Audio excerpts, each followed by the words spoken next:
I've wanted kids, but it's your fault I've had to hold back. You're defective. My husband of 20 years threw these cruel words at me. I realized I couldn't carry on with him. He's off daydreaming about his new marriage. God must have been watching, witnessing this devilish act. That's why something happened to my husband. My name is Lisa. I'm 45 years old. I work as a secretary at a law firm. We're nearing 20 years of marriage. We've led a modest life, just the two of us. We've always wanted children, but we couldn't have any. The problem seemed to be mostly with me. I went for treatments while working, exhausting myself physically, emotionally, and financially, but to no avail. We decided to give up when I turned 40. My husband wanted kids till the end and urged me to continue treatments, but I was at my limit. The pain was unbearable, and the money was just draining away. The situation was terrifying. After all, they say you need $200,000 for retirement. It felt wasteful to pour more money into it. Why don't we stop the treatments and just live as a couple? We can save money and take some luxurious trips since we don't have kids, I suggested, and my husband, albeit reluctantly, agreed. From then on, we decided to enjoy our lives as a couple. Still, seeing children's photos on TV shows or greeting cards, I felt a twinge of regret. Even now, 5 years after stopping treatments, I carry guilt and remorse for not being able to have children. Then, one day, I decided to attend a school reunion after about 10 years. My husband said I should take a break, so I decided to stay overnight near the venue. It felt like a mini vacation. I realized I'd hardly ever been out alone since we got married. My life had been consumed by infertility treatments. A little luxury now and then is okay, right? At the venue, I enjoyed catching up with old friends. Lisa, long time no see. How are you? Don't you seem a bit slimmer than before? Indeed, I had lost about 22 pounds over the last decade. I'm so jealous. Since I got married and had kids, I've gained almost 33 pounds. Even such a trivial conversation from a friend stings a bit. Lisa, any kids? No, we couldn't. It's just the two of us with my husband. Oh, I'm sorry for asking such an awkward question. No worries. Let's just have fun. I tried to keep the atmosphere lively and cheerful.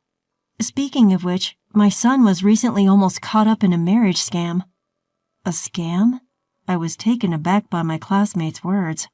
Yes, he was asked to lend $20,000 because they were getting married, but it didn't go through. What? What happened then? My son couldn't afford to pay that much money, so he came to us, his parents, for advice. That's how we discovered the scam. In the end, the woman disappeared. That's a terrifying story. There are some pretty awful women out there, really scary. A marriage scam. I was a bit shocked that something like that could happen so close to home. Her son now has a new girlfriend, and the parents seemed relieved. The reunion went on smoothly and eventually came to an end. Instead of going to the after party, I returned to my hotel and enjoyed a nightcap by myself. Come to think of it, I forgot to check in with my husband. It was only 10 p.m., he should still be up. I tried to call home, but no matter how many times I let it ring, my husband didn't answer. Maybe he had already gone to sleep. Well, I was going back tomorrow anyway, so it wasn't a problem. Still, I had an uneasy feeling. Was it a woman's intuition? I had a bad feeling for some reason.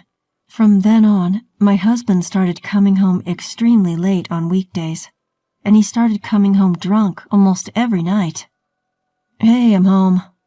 You, coming home so drunk. Are you okay? In a drunken stupor, my husband threw his shoes off and sprawled out on the living room floor. Shut up, I'm home. Show some respect. Respect for what, exactly? His slovenly state? While picking up my husband's discarded socks and shirt, I kept my thoughts to myself. Alyssa was cute, wasn't she? You know, if you were as young as Alyssa. That's what my husband said. Who the hell is Alyssa? What does he mean if I were young? By the time I thought to question him, he was already fast asleep. Could he be cheating on me? My unease from that day was becoming more and more like conviction. No, my husband is a decent man. There's no way he could. It must be drunken nonsense, I reassured myself. But then there's my husband who leaves early in the morning on weekends and doesn't return until late at night. I'll be back later. Take care. And then he comes home drunk, as always. With this happening every week, even I had to intervene. You seem to be going out drinking almost every day recently. Are we okay financially? Mind your own business. It's my money and I'll do what I want with it. It's the savings from my bachelor days. But we need to save up for our old age or we'll be in trouble in the future. Why don't you save up then? Well, I've spent quite a bit on treatments. That's because you're defective. Even if he was drunk, I couldn't believe he'd speak to me that way. I was starting to notice my husband's changes. Did I become more submissive since I stopped treatment? My husband's disparaging remarks about me were increasing. Since you can't have kids, you should show your affection for me instead. And with that, I could feel my love for him diminishing as he splurged and behaved selfishly. He used to be so kind, caring for me when I was having a hard time with treatments. Will he ever return to being that kind of husband? What is a marriage, really? After 20 years, I started to question this. However, things took a sudden turn. Lisa, we need to talk. I came home from work to find my husband sitting on the living room sofa, looking serious. What is it? You're being all formal. I want a divorce. What? You're joking, right? Why would you say that all of a sudden? The thought that my husband was considering a divorce had never crossed my mind. Yes, I knew we had to reconsider our relationship as a married couple, but I hadn't thought about divorce. Was my husband thinking of divorce before I even considered it? Out of the blue, you want a divorce? What's going on? I confronted my husband, seeking answers. We've been a couple for 20 years, haven't we? Let's discuss this properly. However, he looked at me with contempt. You're really clueless, aren't you? He sighed heavily, glaring at me. What do you mean? I've always wanted children for these past 20 years. And because I got stuck with a defective piece like you, I've been robbed of the opportunity to become a father. Have you ever considered my feelings? As he spoke, he pounded the table with an arrogant tone. That's not fair. We discussed together and decided to stop the treatments, remember? I was never okay with that. I've always wanted a child. Why hadn't he told me that then? I was on the verge of tears, overwhelmed by sadness and frustration. Well, if you sign the divorce papers, I won't have anything else to say. Proudly, he pushed the divorce papers on the table towards me. I've actually already decided to remarry. What? Remarry? Yeah, with a 20-year-old girl. A girl? Are you saying you've been having an affair? No way. I plan on marrying her as soon as we're divorced. He announced this with a smug satisfaction. A 20-year-old girl was marrying my husband? This couldn't be happening. Alyssa, she's sweet and cute. The perfect wife. Not like you. Alyssa. That was the name my husband had mentioned that day. Woman's intuition was not to be underestimated. I felt a sense of self-satisfaction, but this wasn't the time for self-praise. And then my husband showed me a picture of his adorable Alyssa. Upon taking a closer look, I nearly burst out laughing. This has to be a joke. Something like this was impossible. What? He noticed my strange reaction, but I quickly regained my composure. I felt it was too soon to let him in on the joke, so I immediately composed myself. So you really want a child that badly? Yes, because you can't give birth. There's nothing we can do about that, right? You will agree to divorce, won't you? Well, I suppose there's no choice. I pretend to look more upset than I really am. Sure, I was upset when he first brought up the divorce, but now, with his sheer stupidity, I feel like it would be right to divorce him immediately. Yes, I should leave a man like this sooner or later. I feel as if I've been given divine guidance to do so. I sign the divorce papers and leave my husband behind. I'll bet he'll regret this soon enough. Well, let's just watch and see. Fast forward a year after the divorce. Lisa, please help me. A shabby-looking man approaches me on my way home from work. Excuse me, who are you? I genuinely don't recognize him. It's me, Lisa. I need your help. It's my ex-husband. Long time no see. I'm taken aback by how much he's changed. His cheeks are sunken, and he's dressed shabbily.